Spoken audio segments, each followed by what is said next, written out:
Therese Blum, National Grid Energy Efficiency, Portland, Onondaga, and Oswego. Today we're just going to do a quick overview of some of our programs. There's a lot of information, but there's some links in here that'll get you to our page so you can review further other programs we have. We're going to discuss on the agenda benefits of National Grid energy efficiency programs, clean energy initiative programs at National Grid, large commercial electric and gas programs, small business, New York State clean heat, and EV. Whoops. So basically I geared this towards municipalities from 2021 to late 2023. Electric incentives that came in through the counties, towns, and villages. Over $8 million for electric, over 55 million kilowatts saved. Gas, 946,000, just under a million, and 662,000 therms.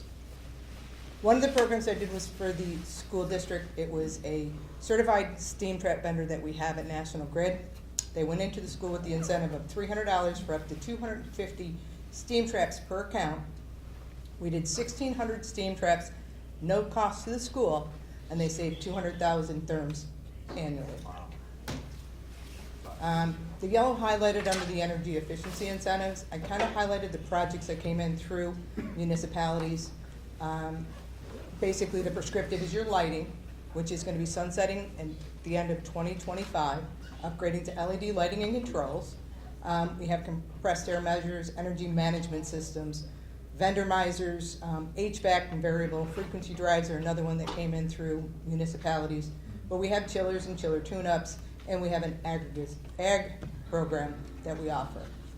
Custom is anything outside of the box. The majority of those are going to be your process and productivity improvements. It's 25 cents per kilowatt, up to 65% of the cost of the project, or 100% of the incremental cost, if applicable, whichever is less. Process improvements, data center cooling, chillers, HVAC equipment, compressed air, large air compressors, and ag again measures. On the spot is another lighting program we have, and that's pretty much what it is. It's on the spot. We have approved distributors that you can go to at their counter, and you can purchase up to 250 fixtures per account.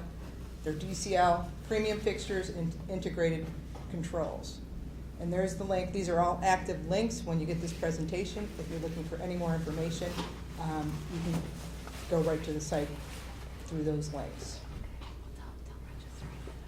And here's our gas incentives. If you look at the gas under the prescriptive, pretty much a lot of what we have, we've been able to help municipalities and schools. Controls, steam traps, infrared heaters, pipe insulation, hydronic boilers, condensing boilers, and water heaters.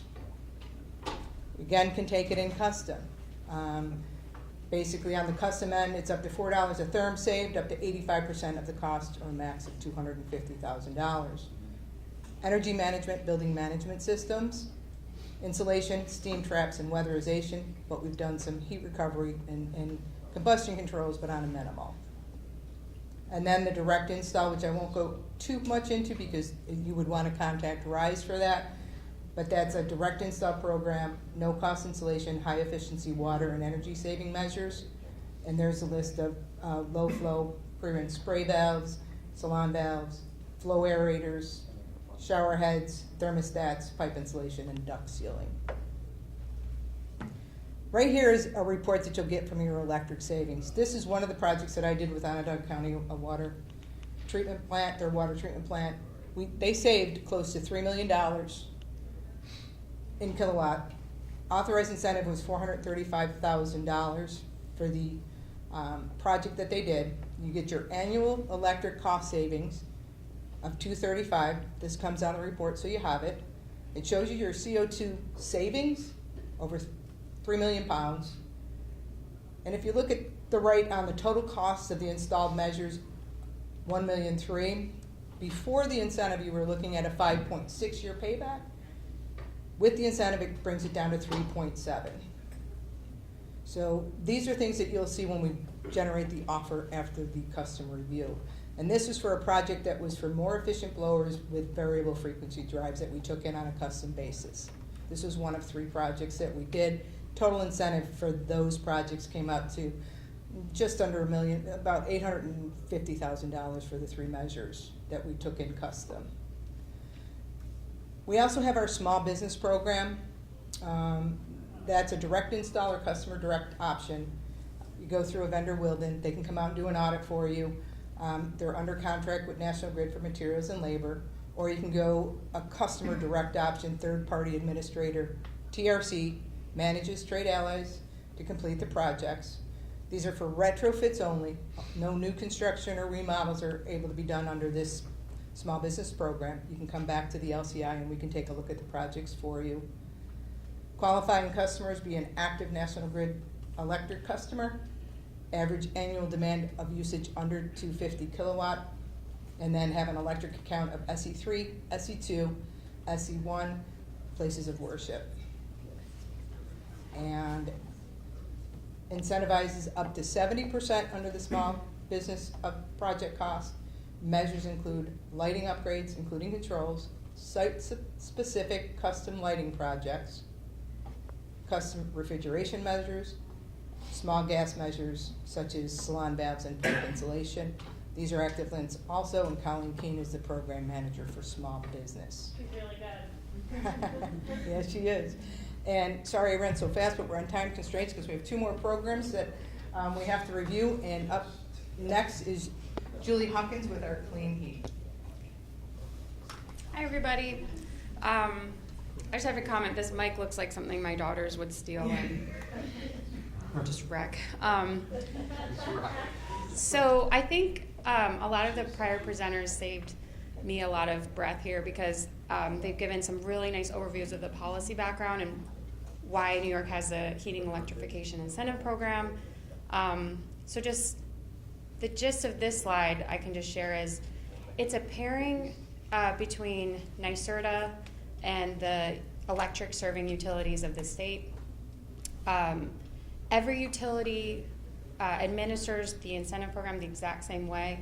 So everything I share with you, if you do have facilities in the NYSEG service territory, for example, everything applies. And NYSERDA provides a wide array of support here as well. I won't go into depth, but if it wasn't touched on before, marketing, market development efforts with manufacturers, workforce training, quality assurance, and more. So our role is to administer a bucket of incentive funds to qualifying projects in the National Grid service territory. We were given about $85 million by the state from 2020 through 2025. So like Therese mentioned, we're looking to exhaust that funding as much as we can and get it out to these great projects by the end of next year. And I guess I'll just note that this program, some version of it will continue in 2026, and if you're interested and you have longer term projects, keep them going. The money won't go away, we just don't know exactly what it will look like after the end of next year. So all National Grid ratepayers, or electric ratepayers rather, are eligible, all building types and all rate classes. I focus on sort of the larger building segment, and our municipal customers sort of fall in this segment typically. I'm going to run through all the different types of incentives we have. I think one thing for you to just keep in mind up front is bigger, larger project, you're probably going to end up working through a custom pathway. You're going to work with Therese or your local National Grid program representative to get sort of a pre-approval on that. Small projects like a home or a small office sized building, there's a prescriptive pathway you can work on with your contractor. I will repeat that again later, but just wanted to share up front because it's a key point. So what do we offer money for? Air source heat pumps, specifically cold climate, which are NEEP listed. NEEP is the Northeast Energy Efficiency Partnership. They maintain a database of thousands of heat pump models that work well in cold climates. So the program requires them to be NEEP listed. So those are your typical mini splits that you like often see on the wall of a restaurant or one of your office buildings or something. Air to water heat pumps, packaged terminal heat pumps, VRFs. VRFs are becoming more common. Maybe you're hearing about them. They help keep buildings that need to be both warm and cold at the same time or have different sort of temperature considerations. So that's a great solution to keep in mind. Also RTUs, heat pump RTUs, newer technology area, but if you do have slightly larger buildings that have existing rooftop units, something to think about. Ground source heat pumps, we've already heard some great examples of those projects. We offer incentives for water heating, so these might be residential size or all manner of commercial larger heat pump water heater systems. Getting a little more sophisticated, there's heat recovery chillers and heat pump chillers also through this program. Projects with ERVs that qualify along with the heat pumps. And then non-residential projects with envelope measures. We can extend the funding to those envelope measures. Okay, so what we've seen through this program to date, and I just kind of combed through all the projects we've done. I mentioned we have a small bucket and a large bucket. So that small, the prescriptive, that's like I have an office, one room, put in a mini split, and submit for a rebate. We've done 126,000 plus in rebates. And just to give you a sense for what that means to the person, these have covered a range from 9 to 46% of project costs and 26% on average. Through the custom pathway, couple projects with municipalities, funding $250,000 towards those. They're both retrofit projects. 13 to 50% of project costs covered. So you can see right there like the different scale. So if you do have a large facility amongst all of your facilities, again, you might go through the custom pathway. That might be a bigger paycheck. But in general, across the board, 20 to 30% average project costs are able to be covered through this program. Okay, prescriptive incentives. I won't go through everything on this chart, but again, touching on the NEEP listed air source heat pumps, we're offering a base of $800 per 10,000 BTU hour at NEEP, 5 degrees. You don't need to know all those units because you'll be working with a participating contractor. If you are interested in doing a heat pump in a smaller building or at all, the first thing you should do is seek out a clean heat participating contractor. I have a link at the end of this little bit of the slides. They will help you size the equipment appropriately, install it properly, do all the things that need to be done, protect it from snow, insulate the refrigerant lines, all that stuff, and then they'll submit the rebate for you. So definitely link up with a participating contractor. Again, $800 is sort of the base. If you are able to decommission your existing equipment, it can go up to $1,200 there. We also offer the air-to-water heat pumps at $800 and the ground source heat pumps rebate at $1,500. One special note here I think is important to keep in mind is these incentives are for full load space heating, so they're not for heat pumps that are put into air condition. I'll just leave it at that. That's just an important note. Sometimes folks do think they can get an incentive, but they've just put in, let's say, a mini split to, get air conditioning on the top floor of a building or something. As I mentioned, custom, that's sort of our name for the larger project pathway. The gist of this is we pay out per MMBTU of annual energy savings. Mostly that's going to come off of, as you saw in the examples, whatever fossil fuel was in place, or for a new build would have been in place. That's going to drive 90% of the savings. Sometimes you get a little extra from, it's a more efficient air conditioner too, perhaps, compared to what you have had in place. So we go through a process to evaluate your site, what you're putting in, what you're taking out, and we give you an offer for an incentive based on the new equipment. And that pays at $70 per MMBTU. The one thing I'll note here is when you do have an envelope improvement, in addition, if it meets a certain tier of improvement, you get that bump up to $80 per MMBTU as well. On custom, how to apply, I mentioned at the beginning, but the biggest thing is as you're in the design phase, to reach out to National Grid at that point. If you're working with an engineering firm, the best thing you can do is draw together our team members, which would likely include sort of a program lead and an engineer on our side, your engineering team or your facilities team, and we'll walk you through what's going to need to happen. There's usually going to be a pre-inspection, and then there's just sort of a process to get all the information that we need to make sure we can get you the funding for your project. Okay, and then this one for your information.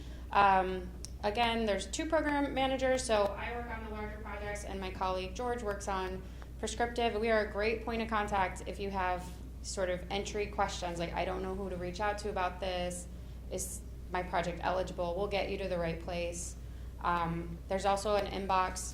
Don't forget your account representative for National Grid, and then there's some websites here that can help direct you to the right place. And that's it for clean heat.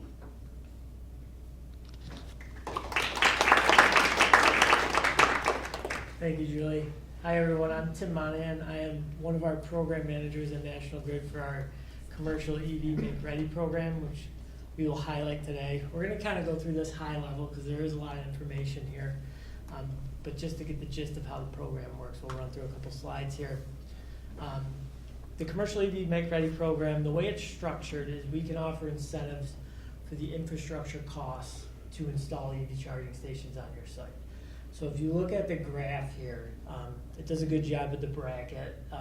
That shows what we can incentivize. So everything on the utility side and customer side, as far as labor and materials that go into constructing the project, you know, anything from the transformer, wires, conduit, panel, etc., can be incentivized under this program.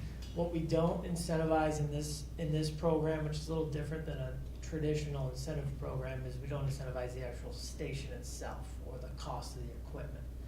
That would be something you could possibly run through an NYSERDA program if your project would be eligible for that funding as well. But that does not apply to National Grid's EV Make Ready program. We're focused on just the infrastructure and the costs associated with that with constructing the project. The way we determine incentives are 3 different categories, essentially. We have the up to 50% of infrastructure costs that could be covered, the up to 90%, and the full up to 100% levels. The way they are broken out is up to 50% is essentially for private use. So workplaces where only employees can use them. If you have parking lots that are gated or parking garages that are gated, they would be considered private use only. That would be calculated in that up to 50% category. You jump up to the up to 90% funding level for anything that is public in the commercial space. That means that anybody off the street can drive up and use those stations at your facility, and they would need to be available 24/7 to use. To get up into that 100% funding level, it's very specific to disadvantaged communities. With level 2 projects, these would need to be multi-unit dwellings within the disadvantaged communities. You could also receive that full 100% funding for publicly accessible DC fast chargers or level 3 chargers if they are publicly accessible within a disadvantaged community. That the DC fast chargers, it does not matter the segment type or the facility type that they are installed at, as long as they are within the DAC. We do have a disadvantaged community map that you can access. It'll be a part of the link in our resources here at the end. It's very easy to use. You just type in your site address and it shoots you down. It's very clear, shaded areas that are within the DAC in our service territory. One exception to the rule with these funding levels are pay to park lots or garages that are municipally owned. Even if they are gated, they will be calculated as publicly accessible and up to 90% funded that way. That is the one exception to that rule. This kind of just takes us through the step-by-step process for our program. So the first step would always be for a customer to kind of review the materials that National Grid can provide. You know, talk to a representative like myself at National Grid. We can walk you through the program in more detail than we're going to go through here today. as far as, requirements and process and criteria, things of that nature. So you get a good idea of what you're looking at with your specific project, what your funding potential could be. Once you have all that information kind of gathered, then you can start your design process. We highly recommend, just like in clean heat, that you reach out to one of our approved contractors.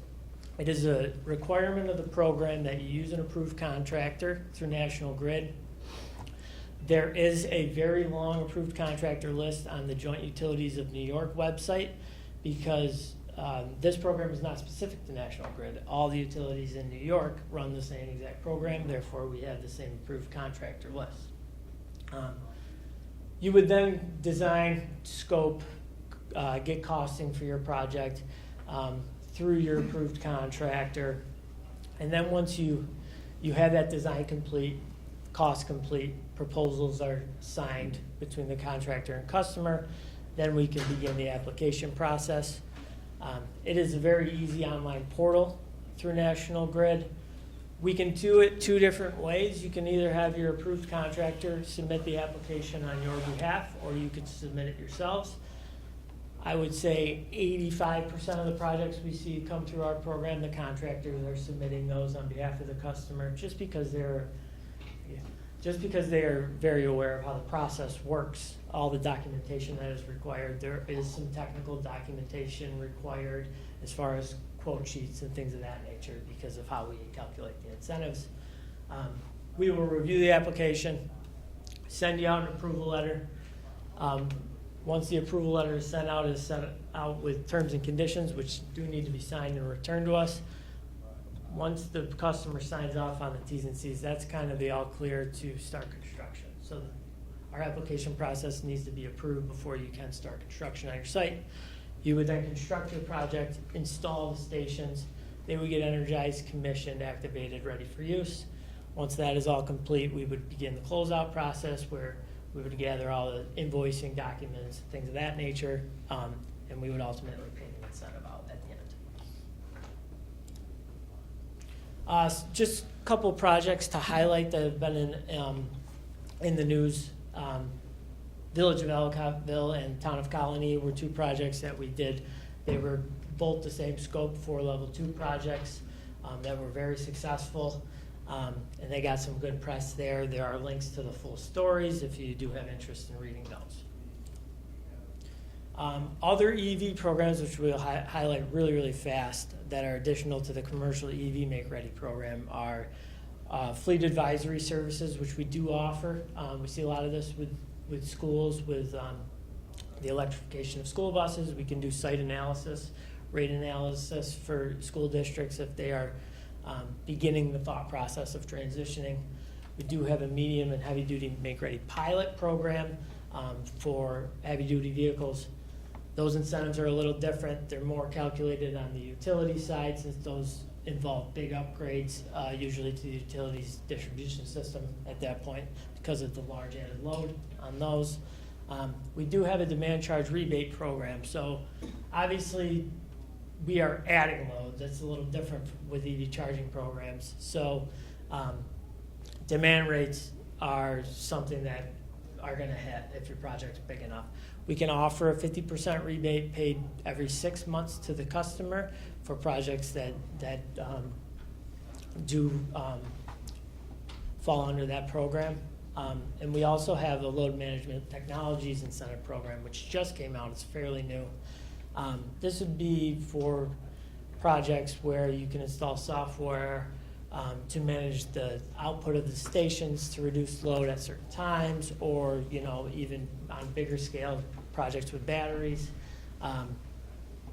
Additional incentives, you can stack those with the Make Ready incentive as well to maximize your incentives on your project. Last page, just some resources you can look through. We also have the table out there with much more information. Stop by, we're here to help. Thank you very much.